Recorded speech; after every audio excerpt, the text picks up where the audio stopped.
Okay, let's come to the book of Philippians. आइए हम फिलिपियों की किताब की ओर देखते हैं। Yeah, chapter 2, verse 19 to 21. और दूसरा अध्याय फिलिपियों का वचन So this is 19। the 8th session we are having from the book of Philippians. और ये 8वां सत्र है जो हम फिलिपियों की किताब से कर रहे हैं। As I shared before, this is Paul writing a letter to a church, a small church in Philippi. और जैसे मैंने पहले बताया था कि फिलिपाई में एक छोटी कलीसिया है, उसको पौलुस खत लिख रहा है। He is in prison and he is writing to encourage the church. और वो कैद में है और वो कलीसिया को प्रोत्साहित करने के लिए लिख रहा है। And also thanking them for the offering that they have sent through somebody.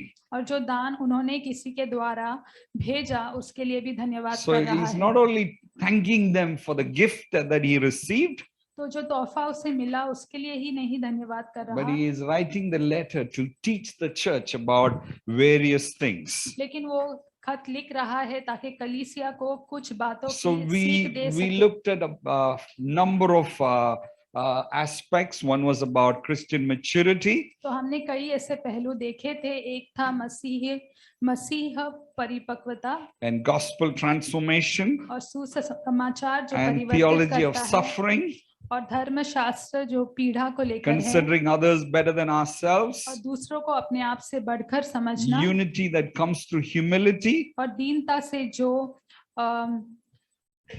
humility, ekta, दीनता से जो एकता आती है उसके बारे and में, the attitude of Christ, और यीशु का रवैया, and shining as stars और for तारों की God. तरह चमकना परमेश्वर के लिए। So let's just read. तो आइए हम पढ़ते So हैं। if you can just follow the Hindi, I will just read in English just to save time. तो हम समय की बचत के लिए फ्रैंको केवल अंग्रेजी में पढ़ेंगे और हिंदी आप यहाँ पर देख सकते Or हैं। maybe you can read in Hindi and you follow the English, please.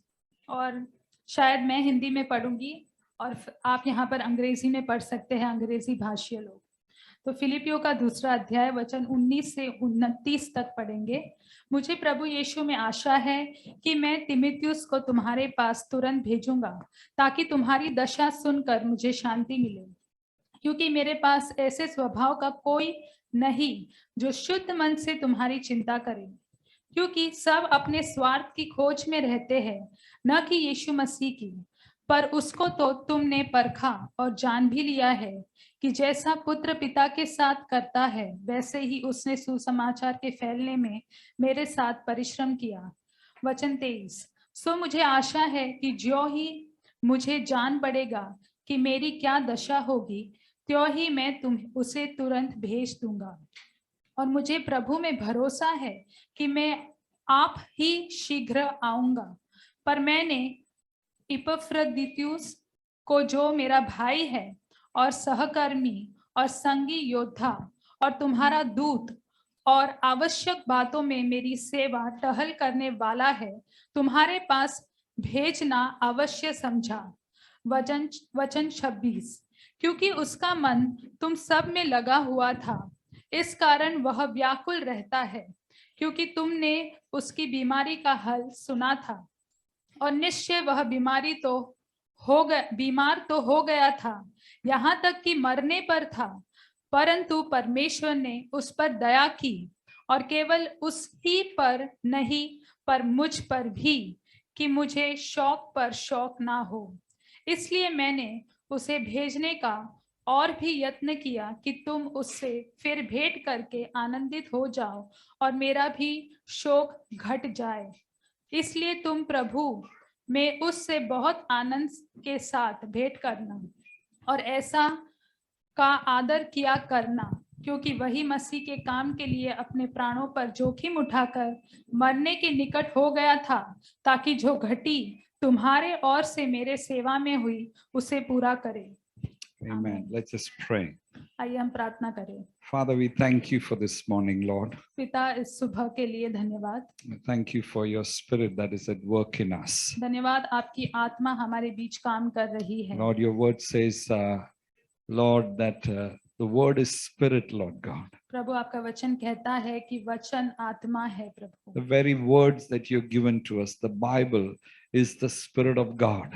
जो वचन आपने हमें दिए हैं, शास्त्र, वो परमेश्वर की आत्मा है। And Lord, as we look at your word, Lord, will you touch our hearts and touch our minds, Lord God. और प्रभु जैसे हम आपके वचन की ओर देखते हैं प्रभु आप हमारे हृदय को हमारे मन को स्पर्श करना Give us प्रभु। wisdom, हमें बुद्धि give us देना understanding. हमें समझ देना In Jesus' name. यीशु के नाम में Amen. Amen. Here in this passage that we read, we see God commending two individuals.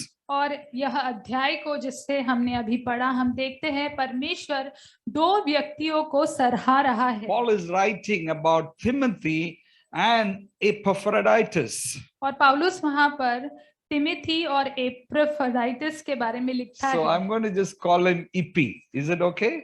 और Okay, मैं भी Timothy and EP EP. बुलाऊंगी Yeah, because it's very long name. क्योंकि बहुत बड़ा और कठिन शब्द है वो। And Bible, doesn't shy away from commending individuals. और शास्त्र इस बात से अपने आप को रोकता नहीं कि वह लोगों को सराहे। And if you look at chapter 2, it begins by commending Jesus. और अगर हम दूसरे अध्याय को देखते हैं वहां पर यीशु को सराहते हुए उसकी शुरुआत होती है। And if you read verse 5 to 11, it speaks about Jesus who, being very God, did not consider equality with God something to be grasped, but made himself nothing to the very nature of a servant. And he appeared in human likeness, and he was obedient to death, and death on a cross. Therefore God exalted him to the highest place and gave him a name that is above every name. At the name of Jesus, that every knee shall bow and every tongue shall confess. He's commending Jesus. और हम देखते हैं वहां पर 5वें वचन से आगे कि वह यीशु को सराह रहा है, यीशु की तारीफ कर रहा है। कि Okay. यीशु परमेश्वर के स्वभाव में होते हुए भी उसने परमेश्वर के तुल्य अपने आप को नहीं समझा, लेकिन दास का स्वरूप धारण किया और शून्य हो गया, इसलिए परमेश्वर ने उसे ऊंचे स्थान पर बैठाया। And Timothy is a very familiar character because his name is mentioned many places in the New Testament. और तिमिथियुस भी जो है वो जाना पहचाना पात्र है क्योंकि उसका नाम कई बार वहां पर दिखाया गया है। But Epi is only mentioned 3 times in the New Testament. लेकिन इपी जो है और उसका इफा। नाम इफा का नाम जो है वो 3 ही बार नए करार And में दिया that गया is है। only in this book of Philippians. और वो केवल फिलिपियों की किताब He में was है। not a very famous person. और वह ज्यादा प्रसिद्ध He ऐसा was a व्यक्ति नहीं था। normal Christian life, a Christian in a normal local church. और वह साधारण से स्थानीय कलीसिया में था। And if you want to understand this story, let me just give you a little bit of the background. और अगर आप इस कहानी को समझना चाहते हैं तो पहले क्या हुआ उसके वो अभी हम देखेंगे। Philippi was a place where the Roman soldiers, when they got retired, they would go and settle in a place called Philippi. और फिलिपाई जो है वो ऐसी जगह थी कि रोमियो सैनिक जब वो रिटायर होते थे तो वहां पर जाकर वो रहते थे, निवास करते So थे। it was filled with retired people and their families. तो रिटायर्ड जो लोग होते हैं उनके साथ और उनके परिवारों के साथ वो जगह भरी थी। And the church in Philippi had these retired people. और फिलिपाई में जो ये कलीसिया थी वहां पर ये रिटायर लोग थे। And they kind of understood what Paul is going through in Rome and in the prison.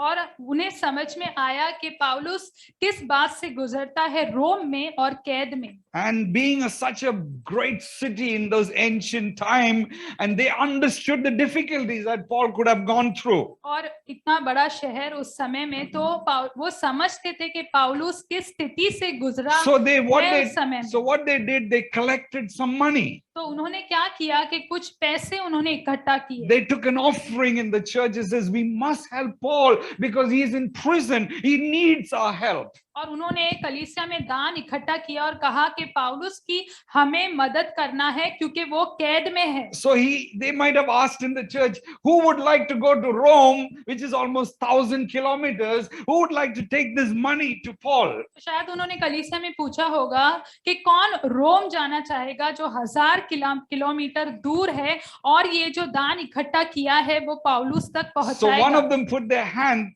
His name was Ifa or Ipi. और एक ने हाथ ऊपर किया और उसका नाम है ईफा। Imagine Anthony saying, okay, I know to drive, I'll take this money. और सोचिए कि एंथनी कह रहे कि मुझे गाड़ी चलाना पता है तो मैं ये पैसा वहां ले But जाऊंगा। the thing is that they didn't have cars that time and लेकिन probably समय it took ऐसा है weeks and weeks to reach there. कि उन समय में गाड़ी नहीं थी और कई हफ्ते हफ्ते उन्हें लगे वहां पहुंचने के And लिए, he was carrying a lot of cash. और उसके पास कई पैसे थे ईफा के Those pass. days they had no check and they had real cash. और उन समय में चेक नहीं होता था, तो उनके Coins. पास जो थी कौड़ियां थी, सिक्के थे। And Ifa has to carry this money for weeks on end to reach Paul, to give this money to Paul. और ईफा को जो है कई हफ्ते लगे ये पैसे पौलुस तक पहुंचाने के And लिए। as he was going, the Bible says he fell ill. और जैसे वो वहां जा रहा था, शास्त्र कहता है कि वो बीमार हो गया। Probably poor guy must have been kept this money to his chest and maybe he didn't sleep well in those days. और गरीब व्यक्ति शायद पैसे उसने छाती से लगा कर रखे होंगे और ठीक से सोया नहीं Because होगा। in those days the robbery was very, very normal thing. क्योंकि उन दिनों चोरी होना, लुटेरे आकर चोरी कर लिए And he साधारण was सी बात probably थी। was going on a horse ride or some carriage and he was keeping the money to himself and he didn't sleep. At the end of it, when he reached, he was very, very ill, the Bible और says. शायद वो घोड़सवारी कर रहा होगा या किस तरह से जा रहा होगा, और शायद वो ठीक से सोया नहीं होगा क्योंकि वो पैसे उसके पास थे। And the Bible says he was almost died when he reached Paul. और शास्त्र कहता है वो लगभग मर गया था जब तक वो पौलुस के पास Probably पहुंचा। Paul prayed for him and said, God, I don't want sorrow upon sorrow. Please heal Iffy, for God's sake, for the church's sake, please heal him. और शायद पौलुस ने उसके ऊपर प्रार्थना की होगी कि प्रभु मुझे पीड़ा के ऊपर पीड़ा नहीं चाहिए, मेरी खातिर या कलीसिया के खातिर तू उसे ठीक कर दे। And God heals him. और Hallelujah. परमेश्वर उसे चंगा करता Amen. है। God is still in the business of healing people. और परमेश्वर लोगों को चंगाई देने के व्यवसाय में है। It's so good to have Violet. She is just 1 month after whatever operation she went through. He said, I want to be in church. Hallelujah. और वायलेट जो है 1 महीने के बाद, उनके ऑपरेशन के 1 महीना हुआ है, उन्होंने कहा मैं कलीसिया आना चाहती And हूँ। not only he got healed, he began to serve Paul and the needs of Paul. और इतना ही नहीं कि उससे चंगाई पाई, लेकिन वो पौलुस की और उसकी जरूरतों की सेवा करने And लगा। after some time, Paul said, Iffy, you got to go back now. और कुछ दिनों के बाद में पौलुस कहता है, इफी तुम्हें अब लौटना चाहिए। So Paul writes his letter. तो पौलुस ये खत लिखता है, And that is the book of Philippians. और वही फिलिपियों की किताब He है। writes a letter and he gives to Iffy and says, please take this back to the church and give them my greeting, give them my love and share what I have written down. और वह ये खत लिखता है और कहता है, IFFI इसे कलीसिया के पास ले जा और मेरा अभिनंदन, मेरा प्रेम उन्हें तू देना। I hope in those days they had this mobile. He could have done it in seconds. और काश उन probably समय few में minutes. मोबाइल होता तो कुछ क्षणों में या मिनटों में वो कर This देता। took days and weeks to, poor guy took the letter and he took it to the church. And not only in Philippi, it was shared in all the other churches. And today, after 2000 years, we are reading that letter. Hallelujah. और वो बेचारा वो खत ले जाता है और केवल फिलिपाई में नहीं, लेकिन पूरे कई सारी कलीसियाओं में वो खत बंटता है। और वो खत आज This भी हम letter पढ़ रहे हैं। is, it's so rich, it's full of truth. और इस खत में इतनी अमीरी है और सच्चाई से भरा है। We already have finished 7 and this is the 8th. Probably we'll have another 8 sessions of preaching through this book. और हमने 7 पूरे कर लिए हैं और 8वां है, और शायद और 8 सत्र होंगे इस किताब से जो हम Anyone देखेंगे। remembers what was the first two words I preached? और किसी को याद है कि पहले कौन से 2 सत्र थे या वचन थे जो मैंने प्रचार किए इस किताब Anybody? से?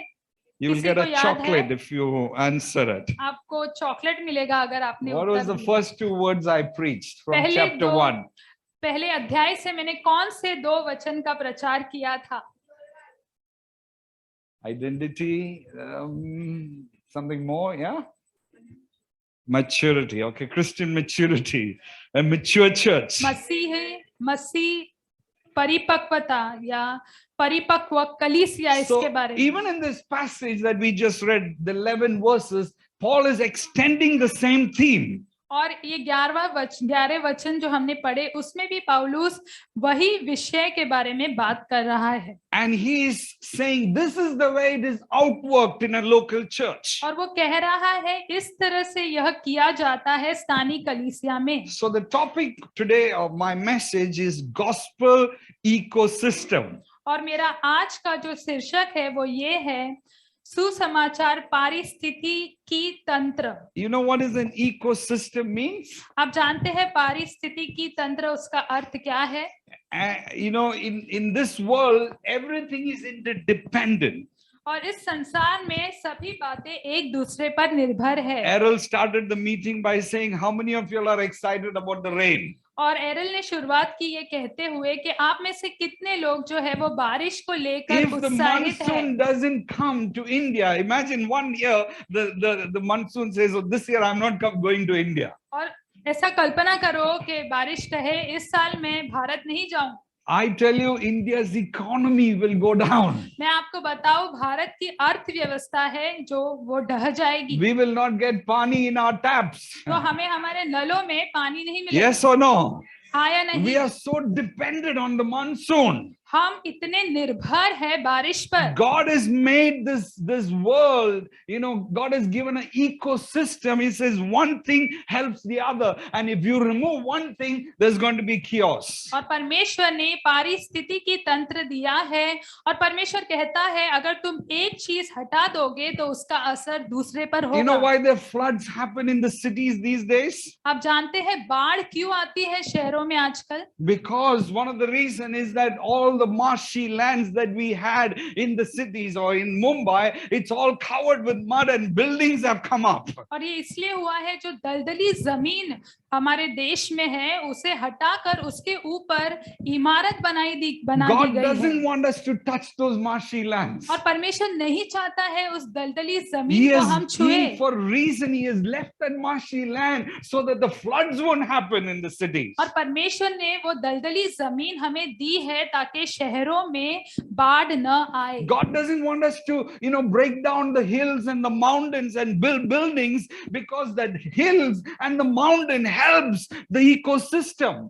और परमेश्वर नहीं चाहता कि हम चोटियों को हटा दे, हम जो पहाड़ है उनको हटा दे, क्योंकि वो पारिस्थितिकी तंत्र में मदद करते हैं। So we need the mountain, we need the hills, we need the monsoon. तो हमें चोटियों की जरूरत है, हमें पहाड़ों की जरूरत है, हमें बारिश की जरूरत है। I know this year the weather department said the temperatures are gone up. You know, it's everywhere. It's so hot.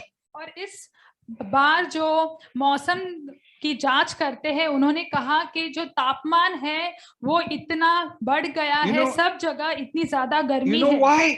आप जानते हैं क्यों? Can someone tell me why the temperatures are going up? आप बता सकते हैं कि तापमान जो है इतना बढ़ क्यों गया है?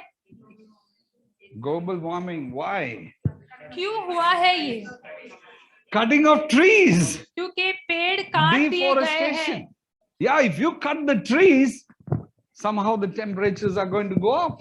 क्योंकि पेड़ काट दिए गए, अगर पेड़ों को काटा जाएगा तो तापमान बढ़ने ही वाला है। So in the ecosystem, God has allowed these trees to bring, you know, to maintain the temperature. और पारिस्थितिकी तंत्र में परमेश्वर ने इन पेड़ों को रखा है ताकि जो तापमान है वो काबू में रहे। You know, this time we went to Goa for a few days. और इस बार हम गोवा गए थे So कुछ I was दिनों के asking लिए। Thomas, you know, where can we get frog meat? तो मैं पूछ रहा था वहां पर थॉमस से कि हमें मेंढक का मटन कहाँ मिलेगा? And Thomas said, you know, it is banned in Goa.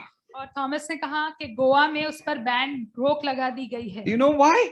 In the days gone by, क्यों? I was in Goa and we used to go to a place and we used to eat frog meat. It's nice. और पिछले दिनों में गोवा जाता था और वहां पर हम मेंढक का मटन खाते थे, माफ करना। And the government realized if you take away the frogs from the field, the insects will increase and the crops will be destroyed. लेकिन प्रशासन को ये पता चल गया कि अगर हम मेंढक को हटा देंगे खेतों से तो कीड़े जो है वो बढ़ जाएंगे और कीड़े जो है वो पौधों का विनाश So कर now it देंगे। is banned. You will be arrested if you eat frogs. तो अभी उस पर रोक लगा दी है, आपको पकड़ लिया जाएगा Because अगर आप मेंढक खाएंगे। frogs are there for the ecosystem, to bring balance in the ecosystem. क्योंकि मेंढक इसलिए है ताकि पारिस्थितिकी तंत्र में वो जो है वो And in the same way, balance लेकर आ सके। in the same way, Bible talks about a gospel, a spiritual ecosystem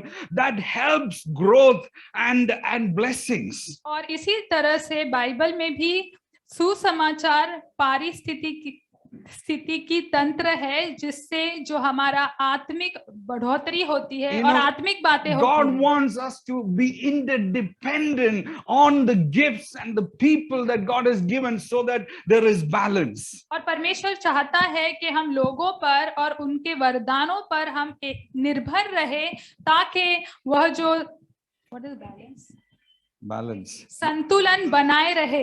So that we have healthy churches, we have healthy families, we have healthy Christians. ताकि स्वस्थ कलीसिया हो, स्वस्थ लोग हो और स्वस्थ मसीह लोग हो। So I want to just share a few things about this gospel ecosystem. तो मैं कुछ बातें बताना चाहता हूँ इस सुसमाचार पारिस्थितिकी तंत्र के बारे में। How it's outworked through a church. और वो कलीसिया में कैसे काम करता है। And I want to just share a few important aspects. और कुछ मुख्य ऐसे पहलू है उसके बारे में मैं बताना चाहता So हूँ। if you have time, I'll just next half an hour I'll just share. और अगर समय है तो आधे घंटे के लिए मैं बांटना The चाहता first हूँ। thing, पहली बात, the gospel ecosystem needs loving relationships. और सुसमाचार पारिस्थितिकी तंत्र के लिए प्रेमी रिश्तों की जरूरत है। Paul here in this passage is bringing our attention to two people whom he has deep relationships with. और पौलुस हमारा ध्यान यहाँ पर दो लोगों की ओर खींच रहा है जिनके साथ उसका गहरा रिश्ता है। He says about Timothy, he says, Timothy, you know, he is my son in the Lord. और वो तीमुथियुस के बारे में कहता है ये परमेश्वर में मेरा पुत्र है। Hallelujah. You know, Paul, in many people says Paul was never married. और कई लोग कहते हैं कि पौलुस की कभी शादी नहीं हुई। But here he says, Timothy is my son. लेकिन यहाँ पर वो कह रहा है कि तीमुथियुस मेरा बेटा है। In a way, Timothy became a spiritual son to Paul. और एक तरह से देखा जाए तो तीमुथियुस पौलुस का आत्मिक बेटा बन गया। There's a deep relationship that he shared with Timothy. और यहाँ पर एक गहरा रिश्ता है जो वो तीमुथियुस के साथ And बांटता he है। commends him by saying, I have no one else like him in the entire universe. I have no one like Timothy. और वो उसे सराहता है और कहता है कि पूरे भूगोल में तीमुथियुस की तरह मेरे पास कोई नहीं है। So he shared a relationship. तो वह एक रिश्ता बांटता है। You know, Bible doesn't hold back emotions. और शास्त्र जो भावनाओं को रोकता नहीं है। Yeah, it's good to share relationship within the church. और अच्छा है कि कलीसिया में भी हम रिश्ते में रहे। And here again, Paul is commending Epi or Epha as his brother, co-worker and fellow soldier. और यहाँ पर फिर से पौलुस ईफा को सहरा रहा है, कह रहा है कि मेरा भाई है, मेरा साथ काम करने वाला है। He says, you know, he almost died serving me. और वो कह रहा है कि वो लगभग मर गया मेरी सेवा करते हुए।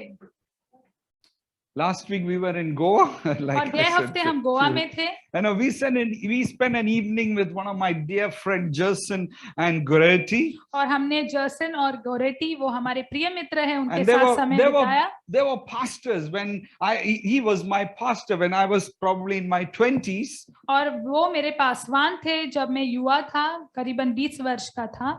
And we just meet and we just connect and we just talk and talk and talk. और हम मिले, साथ में जुड़े और बस बातें की हमने। And this time they heard we were there in Goa. Their daughters were married. They all came. We spent 5 hours on the beach just talking and sharing. I said, wow, this is what Christian life is. और 5 घंटे हमने बीच पर बिताए, बातचीत की और हम साथ में रहे, संगति की और बस यही है जो मसीह जीवन है। You know, God wants us to to have relationships so that there is an ecosystem that feeds you, helps you to make you healthy.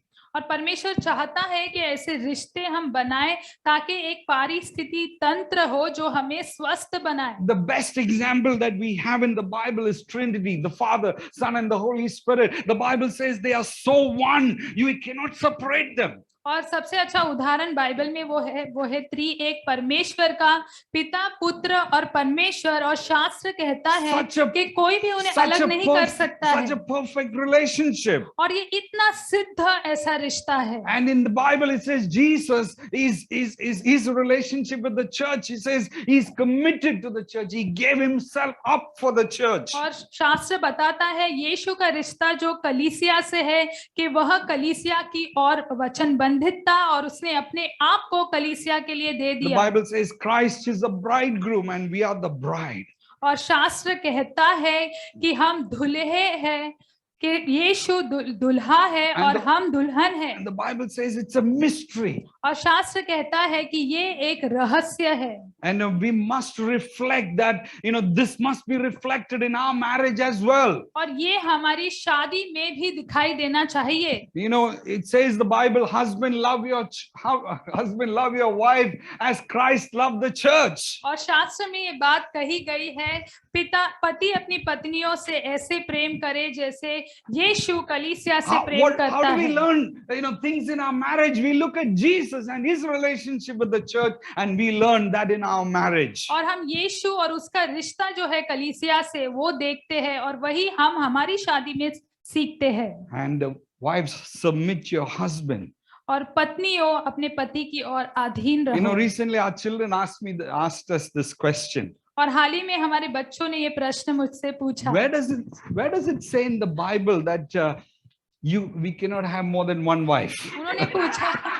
उन्होंने पूछा बाइबल में किधर लिखा है कि एक से ज्यादा पत्नी नहीं होना चाहिए. It says in the Old Testament, some of the men of God, they had more than one wife. और पुराने करार में कुछ परमेश्वर के लोग थे, एक से ज्यादा पत्नियां थी उनकी. Yeah, like Abraham, like David, they had more than one wife. जैसे अब्राहम हुआ, दाऊद हुआ, उनकी एक से ज्यादा पत्नियां थी. Solomon had 1,000. I don't know how he counted them. Suleman की 1000 थी, पता नहीं कैसे गिनती की उसने.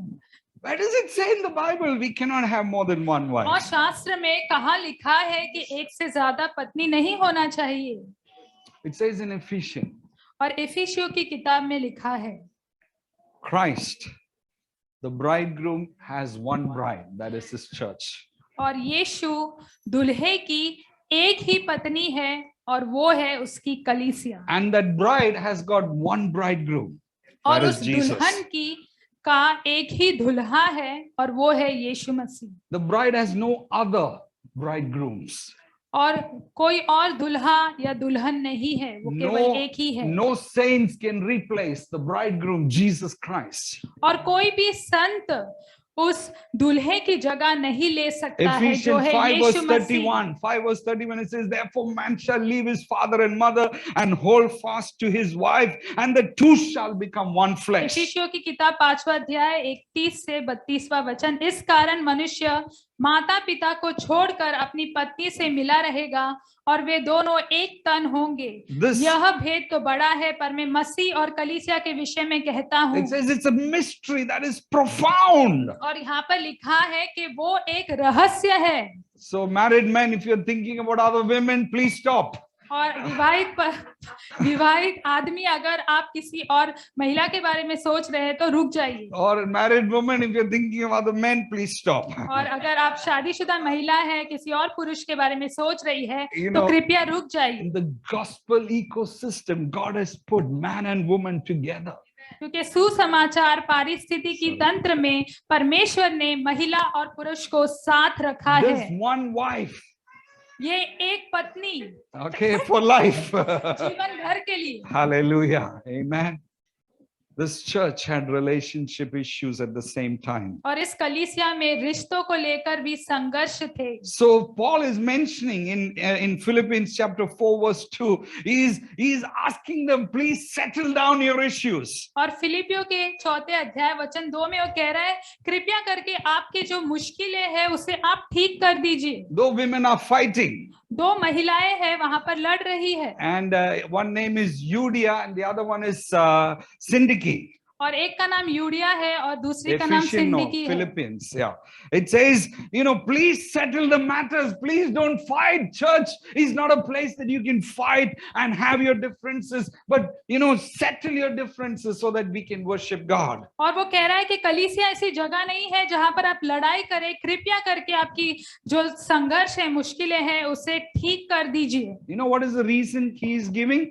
आप जानते हैं उसकी वजह क्या दे रहा है वो? It says, because your names are written in the book of life. और वो कहता है क्योंकि आपका नाम जीवन की किताब में लिखा गया है। Hallelujah.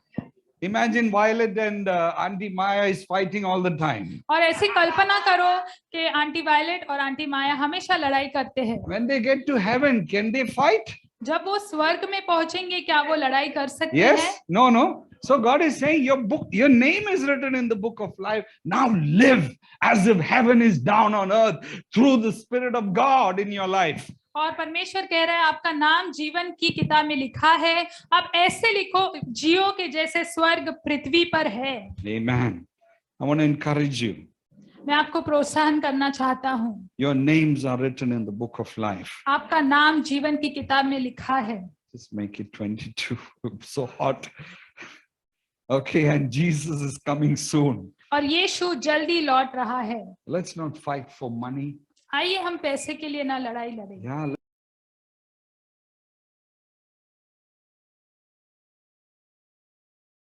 He just bought another house in Florida to have a summer home. Florida में उन्होंने एक खरीदा घर ताकि And he उन्हें says, वहां I समय will बिताए। retire and I'll go and live in that house. उन्होंने कहा जब मैं रिटायर हो जाऊंगा मैं जाऊंगा उस घर में He's got रहूंगा। children, grandchildren, उनके बच्चे हैं, पोते पोतियां हैं very healthy body. और बहुत स्वस्थ शरीर। Within no time, life was taken away. और बस कुछ ही क्षण में उनका जीवन ले लिया गया। Let's not fight. आइए हम लड़ाई न लड़ें। Yeah, our names are written in the book of life. हमारा नाम जीवन की किताब में लिखा गया है। Yeah, just not fight for few rupees. और कुछ पैसों के लिए Secondly, हम लड़े नहीं। दूसरी बात, Serving सेवकाई। within this ecosystem. इस पारिस्थितिकी One is तंत्र में relationship, loving relationship. एक तो है रिश्ता जिसमें प्रेम हो Second is serving. और दूसरा है सेवा Paul करना। says, I have no one like Timothy who take genuine interest in your welfare. और पौलुस कहता है कि मेरे पास तिमुथियुस के अलावा कोई नहीं है जो ऐसा सच्चा चिंता करे आपकी He's not भलाई के only लिए। talking about Timothy, but he's also talking about Ipphy, which says, welcome him, honor him with great joy because he almost died for the work of Christ. और वो ईफी के बारे में कहता है कि आनंद के साथ आप उसे स्वीकारो क्योंकि यीशु के कार्य के लिए वो लगभग मर ही गया He था। risked his life to make up the help you yourself could have given to me. और उसने अपने जीवन को जोखिम में डाला वह मदद देने के लिए जो आपको मुझे देना He was चाहिए था। entrusted with money to go to Paul. उसके पास पैसे थे He संभालने के risked लिए, his life so that Paul may be blessed. संभालने के लिए उसके पास पैसे थे जो उसे पौलुस को देना था और अपना जीवन उसने जोखिम में डाला उस कार्य के लिए। And in the same chapter 2, it talks about Jesus being the servant. और उसी अध्याय में दूसरे अध्याय में यीशु सेवक है इस बारे में लिखा गया है। And it says Jesus became a servant, in the sense he became the lowest position that a man can ever have. और यीशु सेवक बन गया, सबसे नीचे स्तर पर वो आ गया जो मनुष्य जाति में हो And सके। he showed it in John chapter 13. और यूहन्ना के 13वें अध्याय में उसने ये बात दिखाई भी। And he got down and washed the feet of his और disciples. वह झुका और उसने अपने चेलों के पैरों को धोया, And only a slave would do that. और केवल एक नौकर वो कर सकता था। And I want you to ponder on this, brothers and sisters. और मैं चाहता हूँ भाई और बहनों, इस पर आप ध्यान This दें। Jesus who made this universe, who is stooping down to wash somebody's feet.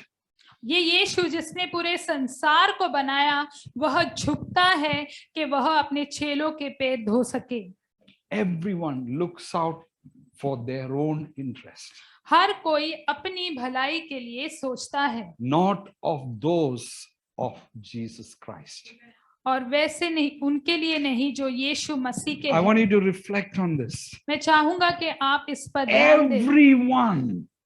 सभी, It's in Philippians chapter 2, verse 21, I think. Yeah, it says everyone looks out for their own interest. वहां पर लिखा है क्योंकि सब अपने स्वार्थ की खोज में रहते हैं। I want to ask you this question. मैं आपसे ये प्रश्न पूछना चाहता Are हूँ, you looking out for your own interest क्या आप अपनी भलाई के बारे में सोच रहे हैं or the interest of those of Jesus Christ? या उनकी जो यीशु मसीह में है?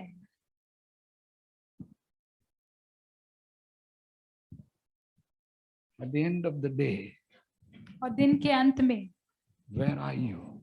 आप कहाँ हैं? Message Bible says this. संदेश में ये लिखा है, It says most people here are looking out for themselves. ज्यादातर लोग यहाँ पर अपनी स्वार्थ के बारे में With सोच रहे with हैं, little concern for the things of Jesus. लेकिन यीशु की बातों के बारे में थोड़ी ही चिंता रखते But हैं। you know yourself that Timothy is the real thing. लेकिन आप जानते हैं कि तिमिथियुस सच्चा है। Are you opting for the minimum before God? क्या आप सबसे कम रख रहे हैं परमेश्वर के सामने? What can I get away with? मैं किस चीज से हट सकता हूँ? Or are you willing to sacrifice your service to God? या आप अपनी सेवा का बलिदान परमेश्वर You know, को देना someone चाहते said हैं? this. किसी ने ये कहा, If human service cease to exist, then the world will eventually cease to exist.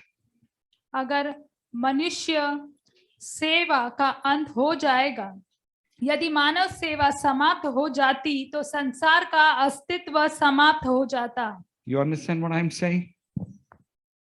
आप समझ सकते हैं मैं क्या कह रहा हूँ? In this gospel ecosystem, ये सुसमाचार पारिस्थितिकी तंत्र में God wants us to serve one another. परमेश्वर चाहता है कि हम एक दूसरे की सेवा करें। Be the salt of the earth, be the light of the world. हम संसार की ज्योति और नमक बन जाए। In family life, और पारिवारिक जीवन if में you don't serve one another, यदि हम एक दूसरे की सेवा नहीं then करेंगे it becomes a difficult place to live. तो वहां पर जीना मुश्किल हो जाता है। I want to tell you parents, मैं माता पिता में आपको कहना चाहता हूँ, teach your sons and daughters to serve. आपके बेटियों को सेवा करना सिखाए। Yeah, mothers, don't spoil your sons. और माए अपने बेटों को बिगाड़िए नहीं। Yeah. You know, in the Bible, Timothy's mother and grandmother's Timothy's mother's and grandmother's name is mentioned in the Bible. You know आप that? जानते हैं तिमिथियों के माँ और उनकी जो नानी दादी थी, Anybody knows उनका नाम what भी is बाइबल में Timothy's लिखा है। mother's name? आप जानते हैं तिमिथियुस की माँ का क्या नाम है? If you know the Bible, अगर आप बाइबल Come को on. जानते हैं, Joel, you're putting your hand up. Are you? Anybody knows Timothy's mother's name? क्या कोई तिमिथियुस की माँ का नाम जानता है? Yeah, you said somebody. What is Timothy's mother's name? Not Sweden. No. तिमिथियुस की माँ का नाम And grandmother's name is mentioned. और उसकी दादी का नाम भी लिखा गया है। His mother's name is Eunice and the grandmother's name is Lois. उसकी माँ का नाम लुइस है और उसकी जो दादी है उसका नाम It says यूनिस है। what was in your grandmother and in your mother is been deposited in you, the Bible says. और शास्त्र कहता है जो तुम्हारी नानी में था और तुम्हारी माँ में था, वो तुम्हारे अंदर डाला गया है। The mother and the grandmother served God. और उसकी माँ ने और उसकी नानी ने परमेश्वर की सेवा Now की। their son Timothy is serving God और अब sacrificially. उनका बेटा तिमिथियुस परमेश्वर की सेवा कर रहा है Hallelujah. बलिदान पूर्वक। This morning we had Chandrama and Beulah and the little Jerusha. There's grandmother, mother and the child. और आज सुबह हमारे साथ थे चंद्रमा, ब्यूला और छोटी बच्ची जरूषा, जो दादी है और उसकी माँ है और बच्ची। Teach her to serve God. उन्हें सिखाए कि वो परमेश्वर की सेवा करे। She will be a great woman of God. वो परमेश्वर की महान व्यक्ति बनेगी। Teach your children to serve God. आपके बच्चों को सिखाए कि वो परमेश्वर की सेवा And करें। God will serve them when they are in difficulty. और परमेश्वर उनकी सेवा करेगा जब वे संघर्ष में होंगे, मुश्किल में होंगे। Don't make them selfish. और उन्हें स्वार्थी न बनाए। Make them people who will sacrificially serve God in this generation. और उन्हें ऐसे लोग बनाए जो इस पीढ़ी में बलिदान पूर्वक परमेश्वर की सेवा करेंगे। Epha was willing to serve Paul, travel 1,000 kilometers and serve Paul in the prison because he loved Jesus. और ईफा तैयार था 1000 किलोमीटर का सफर कर पाउलुस की सेवा करने के लिए कैद में, क्योंकि वो परमेश्वर से प्रेम Will you करता था। volunteer to serve? क्या आप भी वॉलंटियर करेंगे सेवा करने के As लिए? a church, one nation, we have certain needs. और वन नेशन चर्च की भी कुछ जरूरतें हैं। We need people to serve in the Sunday school. हमें लोग चाहिए जो संडे स्कूल में We सेवा need करें। people to serve in the teenage ministry. और जो किशोर अवस्था में जो बच्चे We हैं need उनकी people सेवा to serve करने in के the लिए। youth ministry. We need people to lead life group. We need people to be involved in evangelism, visitors care. We need elders and deacons. We need websites, social media. The need goes on. But if you're not willing to serve, I want to tell you, the ecosystem of One Nation Church will be in imbalance. और हमें जरूरत है कि लोग सेवा करें युवाओं के लिए, एलजीओ में और एल्डर्स और डीकन्स और ये वेबसाइट के लिए, सोशल मीडिया के लिए। अगर लाइव ग्रुप के लिए, अगर हमें सेवा के लिए लोग नहीं मिलेंगे कलीसिया में, तो कलीसिया का परिस्थिति की तंत्र जो है वो बिगड़ जाएगा, संतुलन में नहीं रहेगा। Any church that is healthy and mature is got people serving for the glory of God. कोई भी कलीसिया जो स्वस्थ है और परिपक्व है, उसके पास लोग हैं जो परमेश्वर की सेवा करने के लिए तैयार है। I just want to leave you with that. तो मैं इसके साथ आपको छोड़ना चाहता Today, हूँ। my reading was from Hebrews chapter 3 and 4.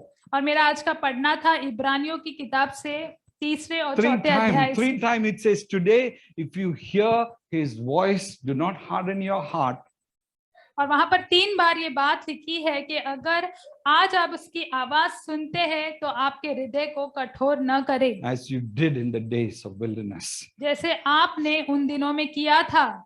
Okay. Thirdly, तीसरी बात, what is the other ecosystem that God wants to build into a church? वो कौन सा पारिस्थितिकी तंत्र है जो परमेश्वर कलीसिया में बनाना चाहता है? Trust. भरोसा। Paul trusted Timothy. पौलुस ने तिमिथियुस पर भरोसा He किया। says, I'm sending Timothy and he will tell you whatever I have to tell, Timothy will come and tell you. और वो कहता है कि मैं तिमिथियुस को भेज रहा हूँ और जो कुछ मुझे बोलना था वो तिमिथियुस आपसे कहेगा। You will have a duplicate of Paul. If Timothy comes to you, he will tell you what is in my heart. और आपके पास पौलुस का डुप्लीकेट होगा। जब तिमिथियुस आएगा, जो मेरे हृदय में है वो तिमिथियुस आपसे कहेगा। And he's talking about Ephi. He says the church trusted him with lots of money.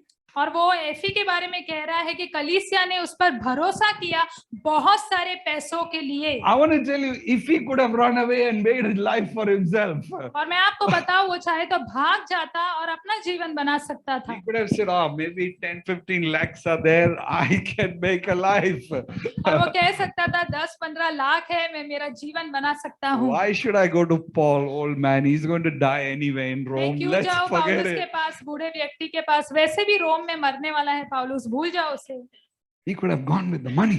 वो पैसे लेकर भाग सकता And था। actually, the history says the Philippines church thought this fellow is God. और इतिहास में दरअसल फिलिपियों की कलीसिया ने ये सोचा भी कि ये व्यक्ति भाग because गया they were worried because he's not coming back. No message. Months have gone.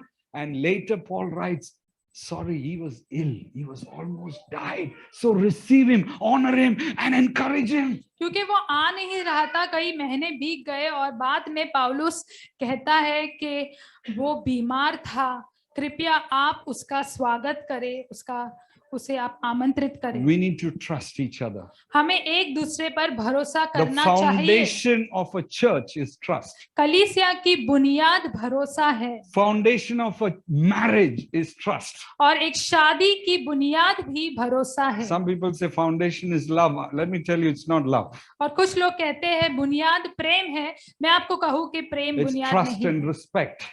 और भरोसा और आदर बुनियाद है शादी का। And we need to have trust, for one another. और हमें एक दूसरे के लिए भरोसा रखना चाहिए। Hallelujah. Hallelujah. Once Terry Virgo, who is the one who was leading all our churches, this is what he said. और टेरी वर्गो जो कलीसियाओं की अगुवाई करते हैं, उन्होंने ये बात कही। He says, every person who walks into the church and into my life by default position, I trust him completely unless he choose to prove otherwise.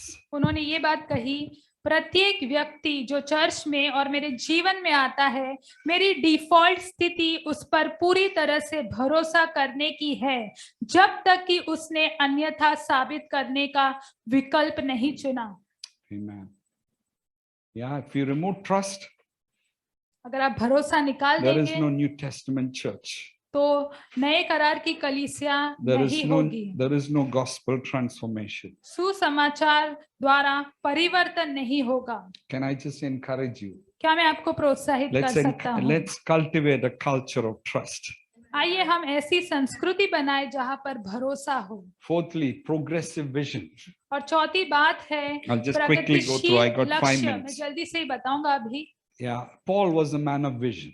और पौलुस जो था वो लक्ष्य का व्यक्ति Timothy था। was a man of vision. तिमिथियुस भी लक्ष्य का व्यक्ति Iffy था। was a man of vision. इफी भी लक्ष्य का व्यक्ति था। Jesus was a man of vision. यीशु भी लक्ष्य का व्यक्ति This था। was the uniqueness of the men of God in the Bible. They had a vision for the kingdom. और शास्त्र में जो पुरुष है, परमेश्वर के लोग हैं, उनकी यह खास बात थी कि उनके पास लक्ष्य होता था। I want to ask you, are you confused? मैं आपको पूछना चाहता हूँ, क्या आप अस्पष्ट है? Your vision changes every 6 months. क्या आपका लक्ष्य हर 6 महीने I want बदलता to do रहता this, है? so I want to do that. I want to, God gives us vision and we give God, we serve God within the vision that God gives us. क्या आपका लक्ष्य 6 महीने में बदलता है? मैं आपको बताना चाहता हूँ कि परमेश्वर हमें लक्ष्य देता है और हम उसकी सेवा करते हैं। Proverbs 29 verse 18, where there is no vision, people live carelessly. और नीति वचन के किताब में 29-18वें वचन में लिखा है, जहां पर लक्ष्य नहीं होता है वहां लोगों का विनाश होता है। Amen. Third, fifthly, और पांचवी बात, leadership. अगुवाई। We can see clear leadership here. और हम यहाँ पर स्पष्ट अगुवाई देखते हैं। I don't want to spend too much time. मैं ज्यादा समय नहीं बिताऊंगा इसमें। If you look at my message, the first and the second message, there were elders, there were deacon, there were authority, and the church was secure because there were leadership. और अगर आप मेरा पहला और दूसरा संदेश सुनेंगे, वहां पर अगुवाई थी, वहां पर डीकन थे, धर्म वृद्ध थे और अधिकार था, और कलीसिया में ये सारी बातें स्थापित थी। Where there is authority, there is security. और जहां पर अधिकार होता है वहां पर सुरक्षितता होती है। John, sorry to mention John, that is Beulah's husband, is here. Sorry we didn't have you when we prayed. He said, give me a name for my daughter. और जॉन जो है वो ब्यूला के पति यहाँ पर है। And he said, जब हमने प्रार्थना की, उन्होंने कहा नाम दीजिए मेरी बच्ची के लिए। you must name my child. उन्होंने कहा आपको मेरी बच्ची के लिए नाम देना चाहिए। I said, he who names will have the authority. और मैंने कहा जो नाम देगा उसके पास अधिकार होगा। You're the father, you must have authority and you must name the child. और मैंने कहा तुम पिता हो तो तुम्हें अधिकार है और तुम्हें ही बच्ची को नाम देना I'm so चाहिए। glad he chose the name Jerusha at the end. और मैं बहुत खुश हुआ कि अंत में उन्होंने जोरुशा नाम चुना। Hallelujah. Leadership. Continue to be that leader in the home. Hallelujah. और अगुवाई, Just two आप more. अगुवाई करते रहे उस घर में Sacrificial giving. और बलिदान पूर्वक देना। Church in Philippi was sacrificial in providing for the needs of Paul. और फिलिपाई में यह कलीसिया बलिदान पूर्वक दे रही थी ताकि पौलुस की जरूरत पूरी हो And if जाए। you read Philippians chapter 4 verse 15 to 19, you will see Philippians church was not only giving Paul, but they were also helping Thessalonica. They were helping the churches in Macedonia, and they had a habit of helping people.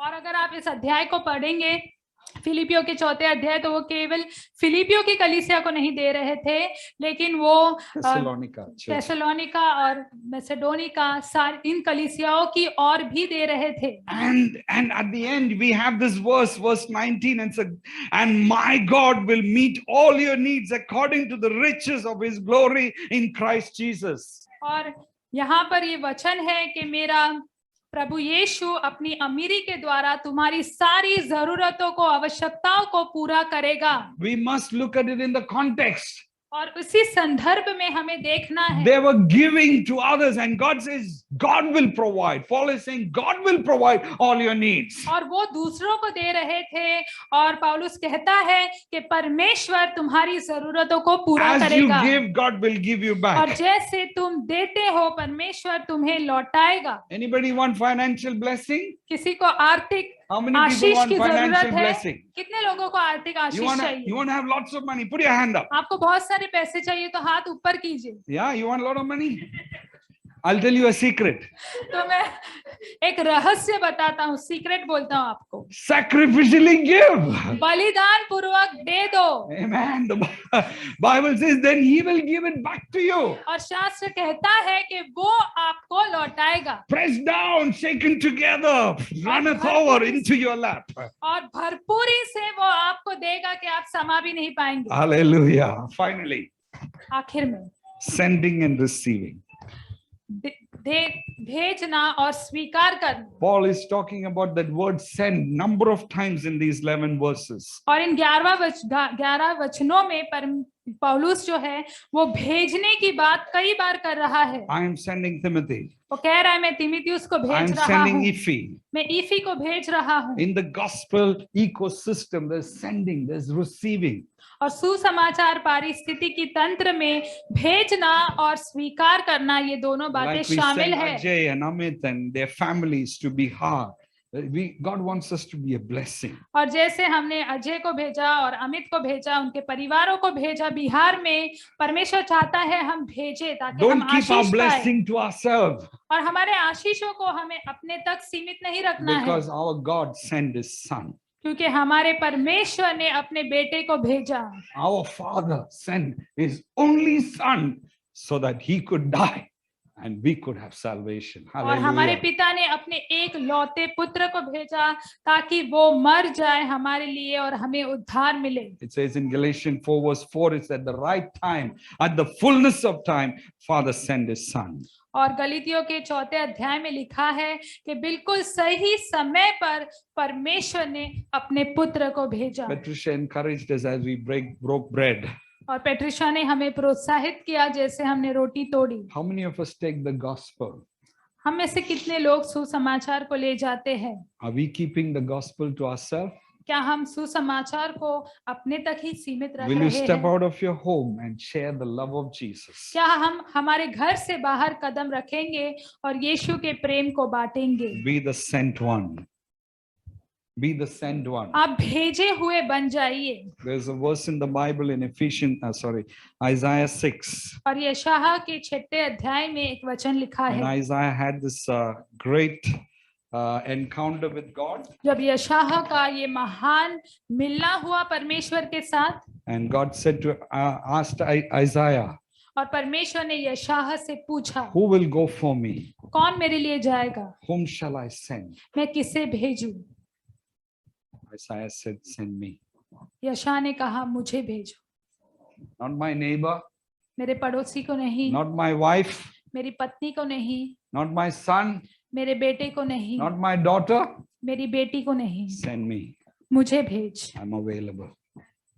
मैं उपलब्ध the हूँ। heart of the gospel, सुसमाचार का हृदय, the heart of the ecosystem of the gospel सुसमाचार पारिस्थितिकी का जो हृदय है that he wants to send us. कि वो हमें भेजना चाहता है।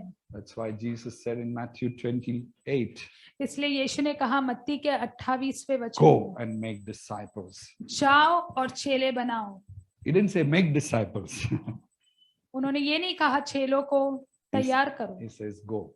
उन्होंने कहा Unless, जाओ। unless you're willing to go, you can't make disciples. जब तक आप जाने के लिए तैयार नहीं होंगे तब तक आप शिष्य नहीं बना सकते हो। Amen. Come, let's just close our eyes. आइए हम हमारी आंखों को बंद कर दें। I shared number of things. मैंने कई बातें बांटी आज। I shared about serving. मैंने सेवा के बारे में बताया I shared about loving relationship, और प्रेमी रिश्तों के बारे में, about trust, भरोसे के बारे में, sacrificial giving, बलिदान पूर्वक देने के बारे में, going and being available for God. जाना और परमेश्वर के लिए तैयार रहना। If God has spoken to you, यदि परमेश्वर ने आपसे बात की हो will you respond? तो क्यों ना आप प्रतिक्रिया दे। Respond and say, God, here am I. प्रतिक्रिया दे और कहे प्रभु मैं यहाँ हूँ, Send me. मुझे भेज। Here am I, Lord. प्रभु मैं यहाँ हूँ, I am available. मैं उपलब्ध हूँ। I want to be like Timothy. I want to be like Iffy. I want to be like Jesus. मैं तिमिथियुस की तरह होना चाहता हूँ, मैं इफी की तरह होना चाहता हूँ, मैं यीशु की तरह होना चाहता हूँ। The world needs many who would say, here am I, send me.